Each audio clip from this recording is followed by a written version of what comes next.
Astro TV ஆதி நேயர்களுக்கு வணக்கம். உங்கள் ஜோதிடர் முருகேசன் பேசுகிறேன். இன்றைய பதிவில் கன்னி ராசிக்காரர்களுக்கு இந்த ஜூலை மாதத்தில் என்னென்ன பலன்கள் நடக்க இருக்கிறது என இன்றைய பதிவில் நாம் பார்க்க இருக்கிறோம். தமிழுக்கு குரோதி வருடம் ஆனி மாதம் 17ஆம் தேதி முதல் ஆடி மாதம் 15ஆம் தேதி வரை, ஆங்கில தேதிக்கு ஜூலை 1ஆம் தேதி முதல் 31ஆம் தேதி வரை. கன்னி ராசிக்காரர்களுக்கு இந்த ஜூலை மாத கிரக நிலவரங்களை பார்த்தோமானால், ராசிக்குள்ள கேது பகவான், 6ஆம் இடத்துல சனி, 7ஆம் இடத்துல ராகு, 8ஆம் இடத்துல செவ்வாய், 9ஆம் இடத்துல குரு, 10ஆம் இடத்துல சூரியன் சுக்கிரன், 11ஆம் இடத்துல புதன் சஞ்சரிக்கிறார்கள். அதே போல இந்த மாத கிரக பயிற்சிகளை பார்த்தோம்னா, ஜூலை 7ஆம் தேதி சுக்கிர பகவான் லாபஸ்தானத்தில் அமர இருக்கிறார். ஜூலை 11ஆம் தேதி செவ்வாய் ராசிக்கு 9ஆம் இடத்துல அமர இருக்கிறார். ஜூலை 17ஆம் தேதி சூரியன் பார்த்தீங்கன்னா லாபஸ்தானத்தில் அமர இருக்கிறார். இதுதான் பார்த்தீங்கன்னா இந்த மாத கிரக பயிற்சிகள். அடுத்த கன்னிராசிக்காரர்களுக்கு இந்த ஜூலை மாதத்தில் என்னென்ன பலன்கள் நடக்க இருக்கிறது என இன்றைய பதிவில் நாம் பார்க்க இருக்கிறோம்.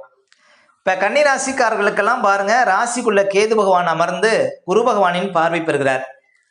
அப்போ கேது ராசிக்குள்ள இருக்கிற வரையுமே, இன்னும் சொல்ல போனால் 2025 மே மாதம் வரையுமே கேது ராசிக்குள்ள இருக்கிறார். கேது ராசிக்குள்ள இருக்கிற வரையுமே விநாயகர் வழிபாடு, ஆஞ்சநேயர் வழிபாடு உங்களுக்கு அதிர்ஷ்டத்தை கொடுக்கும். உங்களோட வாழ்க்கையில் இருக்கிற தடைகள் உடைபடும் அப்படின்னு சொல்லலாம். இருந்தாலும் கேது ராசிக்குள்ள இருக்கிற வரையுமே பாருங்க, கன்னி ராசிக்காரர்கள் அடுத்தவங்க விஷயத்தை தலையிடக்கூடாது. அதே போல யாருக்கும் ஜாயிண்ட் போடக்கூடாது. உங்க கூட இருப்பவர்கள் விஷயத்துல ரொம்ப விழிப்பா இருக்கணும். உங்க கூட இருப்பவர்களாலே உங்களுக்கு கஷ்டங்கள் வரும். அதே போல கன்னி ராசிக்காரர்களுக்கெல்லாம் 6ஆம் இடத்துல சனி, 9ஆம் இடத்துல குரு, இது ஒரு வலுவான கிரகமைப்புங்க கன்னி ராசிக்காரர்களுக்கு. இந்த 9ஆம் இடத்துல குரு சஞ்சாரம் செய்வதனால திருமண யோகம், குழந்தை பாக்கியம், வெளிநாடு யோகம், உயர் பதவி, புது வேலை இதெல்லாம் கொடுக்கும். ஏன்னா ஓடுனவனுக்கு 9ல் குரு, 9ஆம் இடத்துல குரு மிகச்சிறந்த நற்பலன்களை கொடுக்குங்க. கன்னிராசிக்காரர்களுக்கு இன்னும் சொல்ல போனால் குரு பகவானின் 5ஆம் பார்வையே ராசிக்கு விழுந்து கொண்டிருக்கிறது. அப்போ குரு பகவானால மிகச்சிறந்த நற்பலன்களை அடைய போறீங்க கன்னிராசிக்காரர்கள். இன்னும் சொல்ல போனால் அவர் பாதகாதிபதியாக இருந்தாலும் அவர் கோணத்தில் இருக்கும்போது அந்த பாதக தோஷம் இருக்காது. அவருடைய பார்வை உங்களுக்கு சுபிட்சங்களையும் யோகத்தையும் கொடுக்கும். அதே போல சனி பகவான் 6ஆம் இடத்துல இருக்கிறார். 6ஆம் இடம் கடனோய் வழக்கு ஸ்தானம், எதிரி ஸ்தானம். அப்போ எதிரிகள் தலைதறிக்க ஓடுவாங்க 6ஆம் இடத்துல சனி இருப்பதனால. உங்களுக்கு எத்தனை எதிர்ப்புகள் இருந்தாலும் அது கட்டுப்படும். 6ஆம் இடத்துல கூடிய சனி அத்தனை சிறப்புகளை கொடுப்பார். நீங்கள் வாழ்க்கையில் உயர்வதற்கு சனி பக்கபலமாக இருப்பார், அது கேரண்டியாக சொல்ல முடியும். ஏன் அப்படின்னா 6ஆம் இடத்து சனி தான் அவ்வளவு சிறப்புகளை கொடுப்பார். அஷ்டலட்சுமிகளையும் தங்க வைப்பார் உங்கள் வீட்டில். அப்போ சனி பகவானும் குரு பகவானும் வருடக்கிரகங்கள் சப்போர்ட்டாக இருக்கிறாங்க. இந்த 7ஆம் இடத்துல ராகு இருப்பது வெளிநாடு தடைகளை கொடுக்கும். ஒரு சிலருக்கு திருமண தடையை கொடுக்கும். இருந்தாலும் குரு பகவான் 9ஆம் இடத்துக்கு வந்த பிறகு மே மாதம் 1ஆம் தேதிக்கு பிறகு பாருங்க, உங்களுக்கு இந்த திருமண பாக்கியங்கள் கூடி வரும். அதே போல மாத கிரகங்களில் பார்த்தீங்கன்னா செவ்வாய் பகவான் 8ஆம் இடத்துல சஞ்சாரம் செய்து கொண்டிருக்கிறார். அதாவது ஜூலை 11ஆம் தேதி வரையும் செவ்வாய் 8ஆம் இடத்துல இருக்கிறார். செவ்வாய் 8ஆம் இடத்துல அமர்ந்து 2ஆம் இடத்தை பார்க்கறதுனால பேச்சு விஷயத்தில் கவனமாக இருக்கணும். பேச்சை விடக்கூடாது. கணவன் மனைவிக்குள்ள வீண் விவாதங்கள் ஆகாது. அதே போல உங்களுக்கு இந்த வாக்கினால பேச்சினால சில சங்கடங்கள் வரும், விழிப்பாக இருக்கணும் 2ஆம் இடத்தை செவ்வாய் பார்க்கறதுனால. அதே போல் ஆபரண நஷ்டம் வரும்.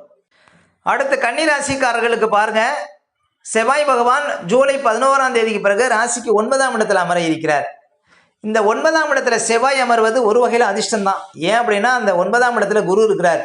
அப்போ 8ஆம் அதிபதி குருவை நோக்கி பயணிப்பதனால இந்த 8ஆம் இட ஆதிபத்திய செவ்வாயினுடைய அந்த தோஷங்கள் விலகும். செவ்வாய் சுபிட்சம் அடைவார், செவ்வாய் சுபத்துவம் அடைவார். அப்போ செவ்வாய் சுபத்துவம் அடைவதனால கோர்ட்டு கேஸு வழக்கு இருந்தால் அதெல்லாம் அந்த பிரச்சனைகள் முடிவுக்கு வரும். இன்னும் சொல்ல போனால் 8ஆம் அதிபதி குருவை நோக்கி பயணிப்பதனால நீண்டகால பிரச்சனைகளுக்கு தீர்வு கிடைக்கும். அதாவது தீராத பகை தீரும், தீராத நோய்க்கு தீர்வு கிடைக்கும். அதே போல் மருத்துவத்தின் மூலம் பாருங்கள் ஒரு சில நன்மைகள் கிடைக்கும். நீண்டகாலம் பாருங்கள் உடல் ரீதியாக மன ரீதியாக இந்த கஷ்டங்களுக்கு தீர்வு கிடைக்கும். ஏன்னா 8ஆம் அதிபதி வில்லங்க ஸ்தானாதிபதி குருவை நோக்கி பயணிக்கிறார்.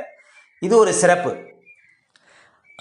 அதே போல் பூமி சம்பந்தமாக எந்த பிரச்சனை இருந்தாலும் அந்த பிரச்சனைகளுக்கு தீர்வு கிடைக்கும் கன்னிராசிக்காரர்களுக்கு. பூமி சம்பந்தமாக இருக்கக்கூடிய வழக்குகள் பாருங்கள் முடிவுக்கு வரும். அதே போல் 3ஆம் அதிபதி குருவை நோக்கி பயணிக்கிறார். இளைய சகோதரர்கள் இருந்தாங்கன்னா அவங்களுக்கு ஏதாவது சுப செலவுகள் செய்யக்கூடிய வாய்ப்புகளை கொடுக்கும். புதுசாக பாருங்கள் இந்த காலகட்டத்தில் வீட்டுக்கு தேவையான அழகு பொருட்கள், ஆடம்பர பொருட்கள் எடுக்க முடியும். இந்த வேலையாட்கள் வச்சு வேலை செய்கிறவங்களுக்கு அதிர்ஷ்டங்களை கொடுக்கும். புது வேலையாட்கள் அமைவார்கள் கன்னிராசிக்காரர்களுக்கு ஜூலை 11ஆம் தேதிக்கு பிறகு. கேட்ட இடத்துல பணம் கிடைக்கும். மனசில் ஒரு புத்துணர்ச்சி, ஒரு புது உத்வேகம், மனசில் ஒரு புது தைரியங்கள் கிடைக்கும். ஏன்னா 3ஆம் அதிபதி குருவை நோக்கி பயணிக்கிறார். அப்போ முயற்சிகளில் வெற்றி கிடைக்கும். எந்த காரியத்தில் இறங்கினாலும் அந்த காரியத்தில் முழு வெற்றியை பார்க்க முடியும். 3ஆம் அதிபதி குருவை நோக்கி பயணிப்பதனால கேட்ட இடத்துல பணம் கிடைக்கும். பேங்கில் ஏதாவது லோன் கிடைந்தீங்கன்னா அதெல்லாம் கிடைக்கும். அப்போ தைரிய ஸ்தானாதிபதி, முயற்சி ஸ்தானாதிபதி குருவை நோக்கி பயணிப்பதனால முயற்சிகளில் வெற்றியை பார்க்க முடியும் கன்னிராசிக்காரர்கள் ஜூலை 11ஆம் தேதிக்கு பிறகு. அதே போல் சூரியன் பாருங்கள் 10ஆம் இடத்துல இருக்கிறார். இந்த மாதம் சூரியன் தான் ரொம்ப சப்போர்ட்டாக இருக்கிறார். ஏன் அப்படின்னா ஜூலை 17ஆம் தேதி வரையும் சூரியன் 10ஆம் இடத்துல இருக்கிறார். ஜூலை 17 தேதிக்கு பிறகு சூரியன் லாபஸ்தானத்துக்கு வரார். சூரியனுக்கு 10ஆம் இடம் 11ஆம் இடம் ஒரு வலுவான இடம். சூரியன் வந்து விரையாதிபதியாக இருந்தாலும் கோட்சாரத்தில் அவர் 10ஆம் இடம் 11ஆம் இடத்துல சஞ்சாரம் செய்யும்போது அதிர்ஷ்டத்தை கொடுப்பார். சூரியன் 10ஆம் இடத்துல இருக்கும்போது அரசாங்கம், அரசியல்வாதிகளால் அனுகூலம் ஏற்படும். அதே போல் தாயார் ஆரோக்கியத்தில் கொஞ்சம் கவனம் செலுத்தணும், அவ்வளோதான். வண்டி வாகனத்தில் செல்லும்போது கொஞ்சம் விழிப்பு தேவை அப்படின்னு சொல்லலாம். ஏன் அப்படின்னா விரயத்துக்குடியின் 10ஆம் இடத்துல வந்து 4ஆம் இடத்தை பார்க்கறதுனால ஒரு சிலருக்கு வண்டி வாகன பழுது ஏற்படும். வண்டி வாகனங்கள் காணாமல் போகக்கூடிய அமைப்பை கொடுக்கும். அதே சூரியன் பார்த்தீங்கன்னா 11ஆம் இடத்துக்கு வரார். சூரியன் 11ஆம் இடத்துல சஞ்சாரம் செய்யக்கூடிய காலம் அதிர்ஷ்டமான காலம். பாருங்கள், சூரியன் லாபஸ்தானத்தில் இருக்கும்போது முயற்சிகளில் வெற்றி, அரசாங்கத்தினால் ஆக வேண்டிய காரியங்கள் பார்த்திங்கன்னா வெற்றிகரமாக நடந்தேறும். அதே போல் அரசியல்வாதிகளால் ஆதாயம் கிடைக்கும். அதே போல் சொந்த தொழில் வியாபாரம் செய்யக்கூடியவங்களாம் நல்ல ஒரு வளர்ச்சியை பார்க்க முடியும். அதே போல் அந்த சூரியன் 5ஆம் இடத்தை பார்க்கறதுனால பிள்ளைகள் வழியில் ஏதாவது திடீர் செலவுகள் வருவதற்கு வாய்ப்பு இருக்குது அப்படின்னு சொல்லலாம். அதே போல் பூர்வீக சொத்தில் ஏதாவது பிரச்சனைனா அதில் பெருசுபடுத்தக்கூடாது, அதில் தலையிடக்கூடாது. ஏன்னா விரயத்துக்குடன் வந்து 11ஆம் இடத்துல வந்து 5ஆம் இடத்தை பார்க்கறதுனால மொத்தத்தில் பார்த்தீங்கன்னா இந்த மாதக்கிரகங்கள் எல்லாமே சப்போர்ட்டாக இருக்கிறாங்க. அதே போல் சுக்கிரன் பார்த்தீங்கன்னா 10ஆம் இடத்துல இருக்கிறார். சுக்கிரன் 10ஆம் இடத்துல இருப்பது ரொம்ப சிறப்புன்னு சொல்ல முடியாது. இருந்தாலும் அவர் யோகாதிபதி தான், கெடுபலங்களை கொடுக்க மாட்டார். அதே சுக்கிரன் பாருங்கள் ஜூலை 7ஆம் தேதிக்கு பிறகு 11ஆம் இடத்துக்கு வரார்.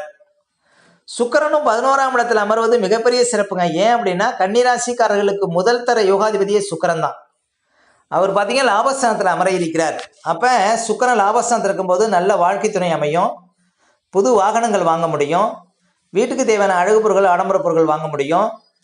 அதே போல் பாருங்கள், பண வசதி நல்லா கொடுக்கும், பணப்புழக்கம் அதிகரிக்கும். சொந்த தொழில் வியாபாரம் செய்யக்கூடியவங்கெல்லாம் நல்ல ஒரு வளர்ச்சியை பார்க்க முடியும். தேங்கி கிடந்த சரக்கு எல்லாம் விற்கும். உங்கள் பேச்சுக்கு மரியாதை கிடைக்கும். பேச்சினால சில காரியங்களை நீங்கள் சாதிக்க முடியும். 2ஆம் ஆதி 11ஆம் இடத்தில் அமர்வது சிறப்பு.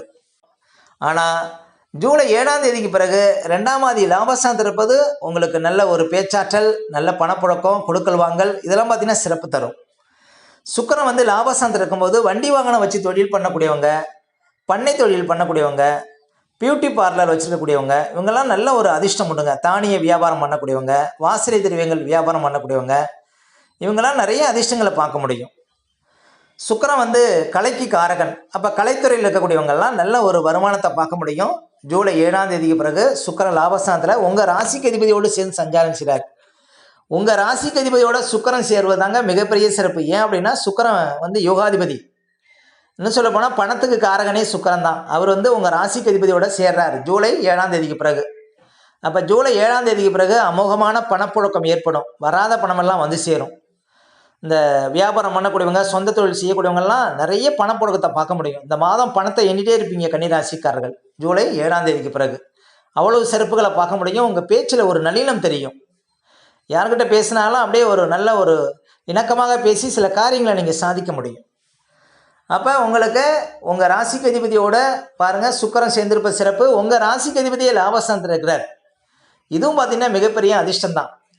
அப்போ கன்னி ராசிக்காரர்களுக்கு பாருங்கள், இந்த சூரியன், சுக்கிரன், அதேமாரி உங்கள் ராசிக்கு அதிபதி புதன் பகவான், இவங்கெல்லாம் சப்போர்ட்டாக இருப்பதனால இந்த மாதம் முழுவதும் பார்த்திங்கன்னா அதிர்ஷ்டங்கள் தேடி வரும். அதே போல் குரு பகவானும் உங்களுக்கு சப்போர்ட்டாக இருக்கிறார்.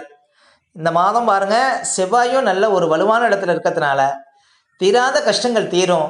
எவ்வளோ பெரிய வழக்காக இருந்தாலும், எவ்வளவு தீர்க்க முடியாத பிரச்சனையாக இருந்தாலும் அந்த பிரச்சனைகளுக்கு இந்த மாதம் தீர்வு கிடைக்குங்க கன்னிராசிக்காரர்களுக்கு. அப்போ கன்னிராசிக்காரர்கள் எதையும் வெல்லக்கூடிய ஒரு மாதமாக இந்த ஜூலை மாதம் விளங்குங்க. கன்னிராசிக்காரர்கள் எதிர்பார்த்த விஷயங்கள் எல்லாம் இந்த மாதம் நடக்க இருக்கிறது. கன்னிராசிக்காரர்களுக்கு இந்த மாதம் அதிர்ஷ்டம் வந்து சேரும். ஓகே, இந்த வீடியோ பிடிச்சிருந்தா ஒரு லைக் கொடுங்க. உங்கள் கருத்துக்களையும் கமெண்ட்ஸில் பதிவிடுங்க. நம்ம பல வீடியோ கொடுக்க இருக்கிறோம். நம்ம சேனலை சப்ஸ்கிரைப் பண்ணுங்கள். பக்கத்தில் வரும் பெல் பட்டனையும் கிளிக் பண்ண. நன்றி, வணக்கம்.